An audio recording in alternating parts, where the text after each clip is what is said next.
महाकुंभ 2013 में लगभग 12 करोड़ श्रद्धालुओं ने गंगा, यमुना और अदृश्य सरस्वती के संगम पर आस्था की डुबकी लगाई।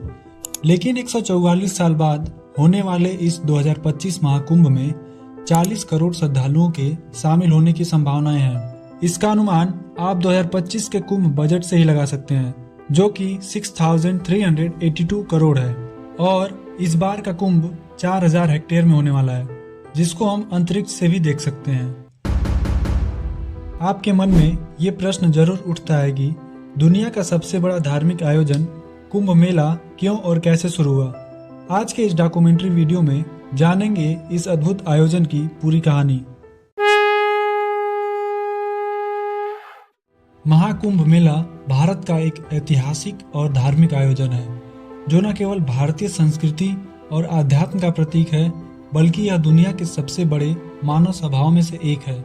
2013 में प्रयागराज में आयोजित कुंभ मेले में 12 करोड़ से अधिक श्रद्धालु शामिल हुए थे, जो एक विश्व रिकॉर्ड के रूप में दर्ज हुआ। अब 2025 में एक बार फिर प्रयागराज इस महापर्व की मेजबानी कर रहा है। कुंभ मेला भारतीय संस्कृति और धार्मिक आस्था का सबसे बड़ा पर्व है।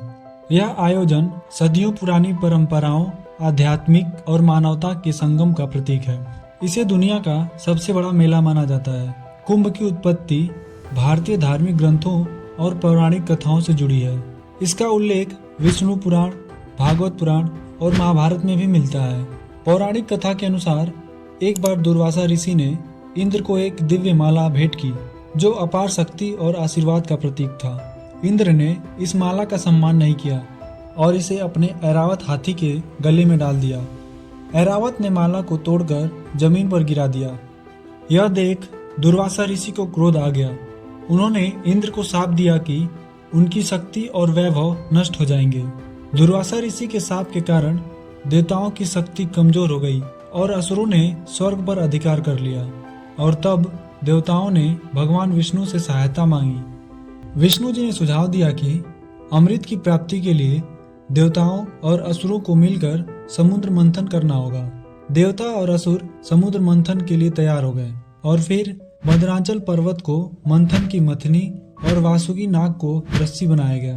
भगवान विष्णु ने कूर्म अवतार यानी कछुए का रूप लेकर पर्वत को समुद्र में डूबने से बचाया। मंथन के दौरान समुद्र से अनेक रत्न और अद्भुत वस्तुएं निकली, जिनमें सबसे पहले हलाहल विष निकला, जिसे भगवान शिव ने पीकर संसार को बचाया।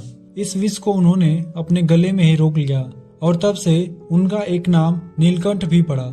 और फिर कामधेनु गाय, कल्प वृक्ष, देवी लक्ष्मी, ऐरावत हाथी, कौस्तुभ मणि, उच्च श्रवा घोड़ा, 5 जन्य शंख और अन्य अद्भुत रत्न निकले और अंत में अमृत कलश निकला। जब अमृत कलश प्रकट हुआ तो देवता और असुर दोनों उसे पाने के लिए लालायित हो गए। तब भगवान विष्णु ने मोहिनी अवतार धारण कर अपनी चतुराई से अमृत असुरों से छीन लिया और देवताओं में बांट दिया। इस दौरान अमृत की कुछ बूंद धरती के 4 स्थान प्रयागराज, हरिद्वार, उज्जैन और नासिक में गिरी। यही स्थान कुंभ मेले के प्रमुख स्थल बने। ऐसा माना जाता है कि अमृत की इन बूंदों के कारण इन स्थानों की नदियों का जल पवित्र हो गया। यहाँ स्नान करने से मोक्ष की प्राप्ति होती है और सारे पाप समाप्त हो जाते हैं। कुंभ का उल्लेख हिंदू धार्मिक ग्रंथों में भी मिलता है, जैसे स्कंद पुराण। स्कंद पुराण में कुंभ मेले का विस्तृत वर्णन मिलता है। इसमें गंगा, यमुना और सरस्वती के संगम की महिमा, तीर्थ स्थान का महत्व और कुंभ मेले की उत्पत्ति की कथा दी गई है। दूसरा, भागवत पुराण। इसमें समुद्र मंथन की कथा और अमृत कलश की रक्षा के लिए देवताओं और असुरों के बीच संघर्ष का वर्णन मिलता है। तीसरा, महाभारत। महाभारत के वन पर्व में तीर्थ यात्रा का महत्व बताया गया है। इसमें गंगा स्नान और कुंभ जैसे आयोजनों का उल्लेख मिलता है। चौथा, वायु पुराण। इस पुराण में प्रयागराज के कुंभ स्नान का विशेष महत्व बताया गया है। पांचवा, नारद पुराण। इसके अनुसार कुंभ में स्नान और वहां दान करने से मिलने वाले पुण्य का वर्णन मिलता है। इसमें प्रयागराज त्रिवेणी संगम का उल्लेख है, जिसमें गंगा, यमुना और अदृश्य सरस्वती के संगम में स्नान करने से आत्मा शुद्ध होती है। अग्नि पुराण और पद्म पुराण जैसे धार्मिक ग्रंथों में भी कुंभ का वर्णन किया गया है। कुंभ मेले की शुरुआत का पहला ऐतिहासिक प्रमाण 7वीं शताब्दी में सम्राट हर्षवर्धन के शासनकाल में मिलता है। उन्होंने प्रयागराज में महादान उत्सव आयोजित किए जो कुंभ मेले की परंपरा से जुड़े हैं। हर 5 साल में हर्षवर्धन प्रयाग में गंगा, यमुना और सरस्वती के संगम पर एक भव्य धार्मिक उत्सव आयोजित करते थे। यह उत्सव माघ महीने में होता था जो कुंभ मेले की अवधि मानी जाती है। धीरे धीरे यह आयोजन धर्म, दान और आध्यात्म का प्रतीक बन गया। आदि शंकराचार्य का कुंभ मेले में योगदान। आदि शंकराचार्य जो भारतीय सनातन धर्म और वेदांत दर्शन के सबसे बड़े आचार्यों में से एक माने जाते हैं, करीब 850 साल पहले एक संगठित धार्मिक और सांस्कृतिक आयोजन के रूप में स्थापित करने में महत्वपूर्ण भूमिका निभाई। शंकराचार्य ने भारतीय समाज और सनातन धर्म को एकजुट करने के लिए 4 धाम और कई मठों की स्थापना की। उनका उद्देश्य था कि भारतीय संस्कृति और धर्म को विभाजित होने से बचाना और वेदांत दर्शन को जन जन तक पहुंचाना। इसलिए उन्होंने भारत के 4 कोने पर 4 पीठों की स्थापना की। पूर्व में गोवर्धन पीठ, उत्तर में शारदा पीठ, पश्चिम में द्वारका पीठ, दक्षिण में ज्योतिर्मठ पीठ। अब बात करते हैं अखाड़ों की। आदि शंकराचार्य ने भारत के अखाड़ा परंपरा की भी नींव रखी। अखाड़े साधु संतों के संगठित समूह हैं जो वेदांत, सनातन धर्म और योग की शिक्षा देते हैं। यह अखाड़े 3 प्रमुख भागों में विभाजित हैं। पहला, शैव संप्रदाय जो भगवान शिव की उपासना करने वाले सन्यासियों का समुदाय है। इनमें 7 अखाड़े शामिल हैं। दूसरा, वैष्णव अखाड़ा जो भगवान विष्णु और उनके अवतारों को मानते हैं। इनमें 3 अखाड़े शामिल हैं। तीसरा, उदासीन अखाड़ा जो निर्गुण भक्ति और वेदांत के अध्ययन में लीन रहते हैं। इनमें केवल 2 अखाड़े शामिल हैं। इन अखाड़ों के साधु संत कुंभ मेले में विशेष रूप से भाग लेते हैं और धार्मिक अनुष्ठानों का नेतृत्व करते हैं। शंकराचार्य ने कुंभ मेले को एक मंच के रूप में उपयोग किया जहां भारत के विभिन्न कोने से साधु संत और श्रद्धालु एकत्रित होकर धर्म और वेदांत पर चर्चा कर सकें। मुगल काल में भी कुंभ मेला धीरे धीरे एक महत्वपूर्ण धार्मिक आयोजन के रूप में पहचान बनाने लगा।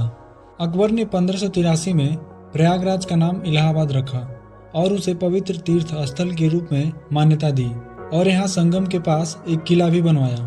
उसने कुंभ मेले जैसे आयोजनों को बढ़ावा दिया जिससे कुंभ मेले को और प्रसिद्धि मिली। फिर उसके बाद ब्रिटिश सरकार की भी खास भूमिका रही। ब्रिटिश सरकार ने कुंभ मेले का महत्व को समझा और इसे व्यवस्थित रूप से आयोजित करने के लिए उपाय किए। ब्रिटिश शासनकाल में पहली बार कुंभ मेले के लिए बेहतर प्रशासनिक और सुरक्षा प्रबंध किए गए। 19वीं शताब्दी तक कुंभ मेला लाखों तीर्थयात्रियों को आकर्षित करने लगा। उसके बाद स्वतंत्रता संग्राम के दौरान भारतीय समाज के लिए एकजुट का प्रतीक बन गया। महात्मा गांधी और अन्य स्वतंत्रता सेनानियों ने कुंभ मेले का इस्तेमाल भारतीय जनता को संगठित करने के लिए किया। प्रयागराज में कुंभ का खगोलीय महत्व। महाकुंभ मेले का आयोजन खगोलीय घटनाओं के गहराइयों से जुड़ा है। इसका समय और स्थान ग्रहों की विशेष स्थिति पर आधारित होता है। बृहस्पति जब वृषभ राशि में और सूर्य तथा चंद्रमा मकर राशि में प्रवेश करते हैं तब प्रयागराज में कुंभ का आयोजन होता है। जब बृहस्पति कुंभ राशि में और सूर्य मेष में प्रवेश करता है तब हरिद्वार में कुंभ का आयोजन होता है। नासिक में कुंभ का आयोजन तब होता है जब सूर्य और बृहस्पति सिंह राशि में प्रवेश करते हैं और उज्जैन में कुंभ का आयोजन तब होता है जब बृहस्पति सिंह राशि में और सूर्य मेष राशि में प्रवेश करता है। सूर्य, चंद्रमा और बृहस्पति की स्थिति से पृथ्वी पर ऊर्जा और वातावरण में सकारात्मक परिवर्तन होता है। यही परिवर्तन आध्यात्मिक ऊर्जा को बढ़ाता है जो कुंभ मेले के महत्व को और भी बढ़ाता है। महाकुंभ मेला 2025 प्रयागराज में भारतीय संस्कृति और धार्मिक आस्था का सबसे बड़ा पर्व बनने जा रहा है। 2013 का महाकुंभ आयोजन गिनीज वर्ल्ड रिकॉर्ड में सबसे बड़ा मानव सभा के रूप में दर्ज हुआ। इसमें लगभग 12 करोड़ श्रद्धालु इस आयोजन में भाग लिए थे। यह आयोजन केवल भारत तक सीमित नहीं था बल्कि दुनिया भर के लोग इस अद्वितीय धार्मिक अनुभव का हिस्सा बने।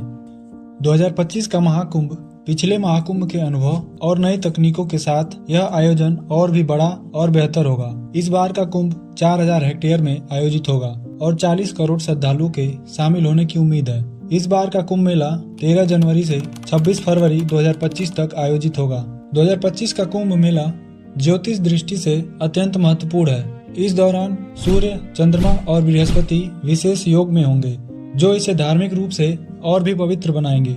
आज हमने महाकुंभ मेले के इतिहास, महत्व और 2025 में आयोजित होने वाले इस महापर्व की खासियत के बारे में विस्तार से चर्चा की। कुंभ मेला केवल एक धार्मिक आयोजन नहीं है, यह हमारी संस्कृति, आस्था और परंपराओं का जीवंत प्रतीक है।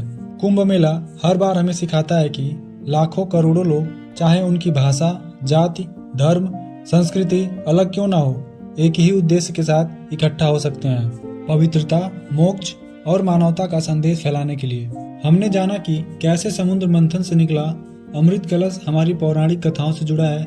हमने यह भी समझा कि कैसे ग्रह नक्षत्रों की स्थिति और आध्यात्मिक ऊर्जा से इस मेले का समय तय किया जाता है। अंत में मैं आपसे यही कहना चाहूंगा कि महाकुंभ मेला केवल एक यात्रा ही नहीं, बल्कि एक ऐसा अनुभव है जो आपके मन, शरीर और आत्मा को शुद्ध करता है। अगर आपको हमारा यह वीडियो जानकारीपूर्ण और प्रेरणादायक लगा हो तो दोस्तों कमेंट बॉक्स में जरूर बताइएगा और ऐसे ही वीडियोस के लिए हमारे चैनल को सब्सक्राइब कर लीजिएगा। धन्यवाद।